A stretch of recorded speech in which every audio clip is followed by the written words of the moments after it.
سلام، صبحتون بخیر. چون خیلی عجله دارم یه راست میرم سر اصل مطلب. از امروز قرار مرحله دوم طرحم رو استارت بزنم، یعنی قرار به موشام دارو بدم، الکارنیتین، به مدت 4 هفته.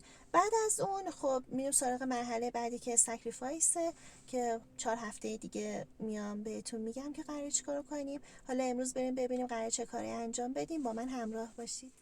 خب فویل لازم دارم که از توی کمدم برمیدارم. لطفا به برهم‌ریختگی کمدم توجه نکنید، حالا بعدا مرتبش میکنم.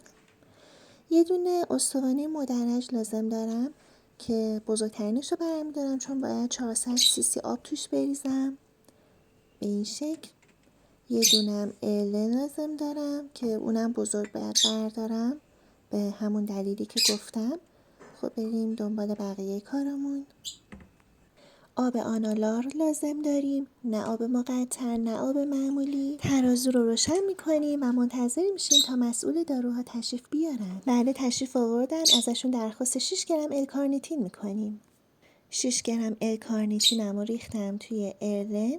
حالا نوبت آب آنالاره که باید بریزمش توی این استوانه مدرج.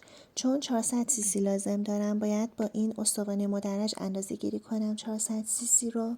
راستی یادم رفت بگم که همه اینا رو قبل از استفاده با آب مقطر شستم. اینو یادم رفته بود بگم. به به، متوجه دقت کارم هستین یا نه؟ اصلا اجازه نمیدم یک چیزی بالا پایین بشه.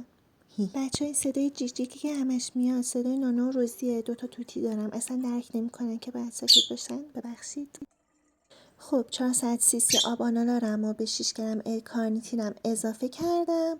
اینجا یه مرحله مهم داره. باید الان دور این ارلن فویل بپیچم. چرا باید فویل بپیچم؟ به خاطر که اکثر داروها نسبت به نور حساسن. اصلا به خاطر همین این اتاق الان تاریکه. فویل رو میپیچم دورش، چون یه ذره طولانی مدت کار داریم. نور مستقیم ممکنه اثر دارو رو از بین ببره. خب توی این مرحله باید یه دونه مگنت بندازم توی ارلنم، همین چیز کپسول مانند سفیدی که دستم رو میگن. بعد میذاریمش روی اون دستگاه که برای خودش بچرخه به مدت 10 دقیقه یه ربع اینا، که دارو توی آب حل بشه قشنگ.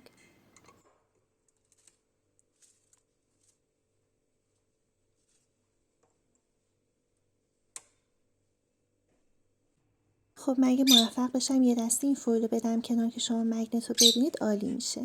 اینا میبینید داره میچرخه این مگنت اون وسط. خب بعد از این مرحله برمیگردم به اون اتاق تاریکه، چون باید دارومو از ارلن انتقال بدم توی ظرف دیگه. چرا؟ آفرین، چون قراره بریم فارم.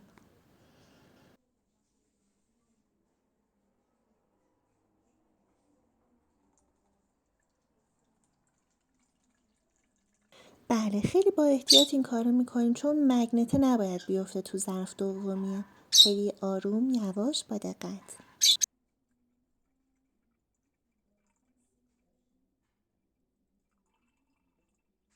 بله عملیات با موفقیت انجام پذیرفت. بریم سراغ مرحله بعد. مرحله بعد چیه؟ درش رو میبندیم. دور اینم باید فویل بپیچیم، چون از این آزمایشگاه تا فارم راه بسی طولانی است. درسته که با ماشین میرم، ولی باز هم نور مستقیم آفتاب بهش نباید بخوره، چون خیلی بدتر از نور لامپه. سلام، خوش اومدین به فارم رویان.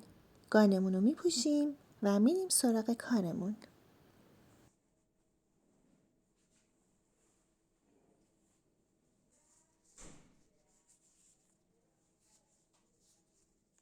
بله قفس موشامو به ترتیب و مرتب چیدم. او گودو گودو اینا رو ببینیم بار فیکس میرن. ورزشکاره کی بودین شما؟ خب اولین کاری که میکنم اینی که ظرف آب هر گروه رو چک میکنم که ببینم توی این مدت، یعنی توی این چند روز، هر گروه چقدر آب استفاده کرده و برای هر گروه جداگانه یادداشت میکنم. مرحله دوم، مقدار غذای باقی مونده هر قفس رو وزن میکنم و جداگانه برای هر گروه یادداشت میکنم. او بودو بودو این موشه رو ببین عزیزم.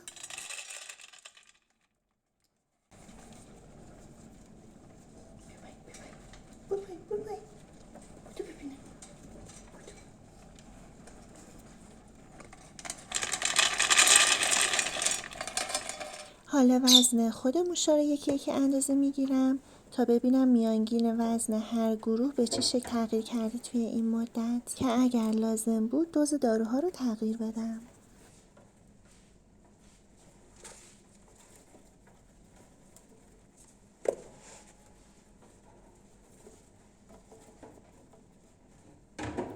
اوخی این شیطون بلا رو نگاه. خب حالا که وزن همه موشامو گرفتم و قفسشونم عوض کردم، باید براشون غذای تازه بذارم. برای هر گروه 500 گرم غذا میذارم. تقریبا برای 2-3 روزشون کافیه. دوباره بعد از 2-3 روز میام بهشون سر میزنم. اگه غذا لازم داشتن براشون دوباره غذا میذارم.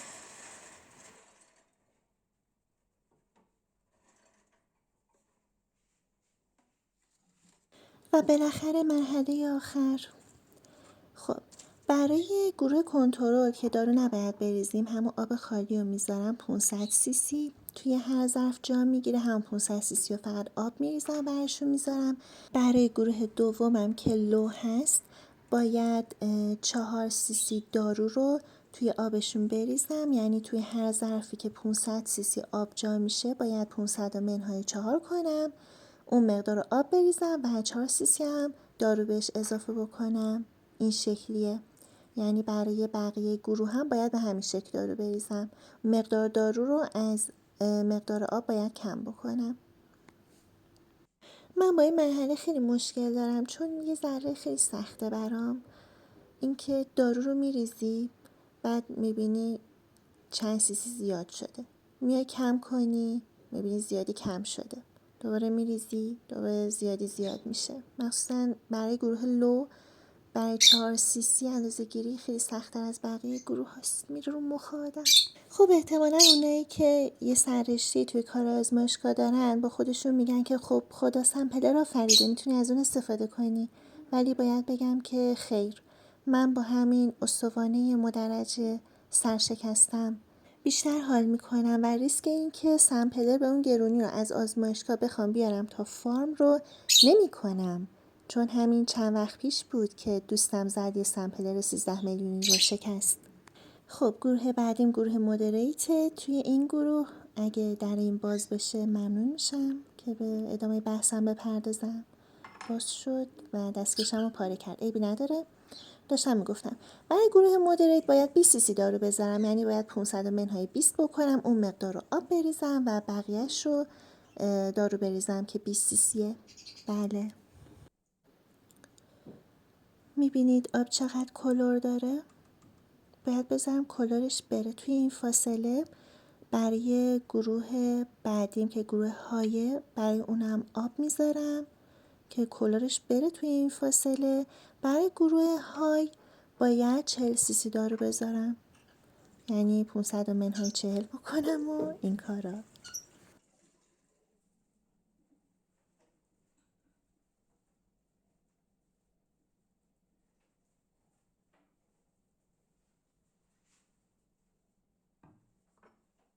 خب 20 سی سی گروه مدریت هم اندازه میگیرم. دوباره درد سرای همیشگی، چند سی سی بالا و پایین. خدایا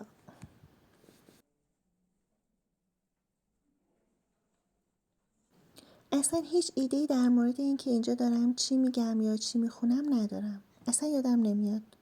اصلا یادم نمیاد که همچین کاری کرده باشم. میدونی؟ خب بریم سراغ گروه آخر که گروه های 40 سی سی دارو لازم دارم. این استوانی که دست من سرش شکسته 30 تا بیشتر نمیگیره. پس 30 سی سی رو اول میریزم، بعدش 10 سی سی دوباره بهش اضافه میکنم به این شکل. خب ظرف آب هر گروه رو براش میذارم. قبلش باید حتما مطمئن بشم که وقت جابجا نباشه. خیلی باید دقت بکنم چون من اصولا آدم حواس پرتی هستم. الان اینجا هم واقعا حواسم پرت شده، لحظه نمیدونم گروه مودریت هایو جابجا گذاشتم نذاشتم، درست گذاشتم، چیکار کردم دیگه. سپردم به خدا. اگه این گروه آخر جا بره من خیلی ممنون میشم. جا رفت بالاخره. مرسی. راستی یادم رفت بگم که از موشه گروه کنترلم نبود. ولی ببینید چقدر نسبت به 1-2 هفته گذشته چاق شدن.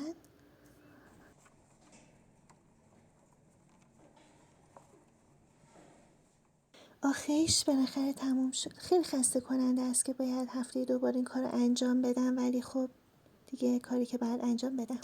ممنونم که امروز همراه هم بودین. خدافظ.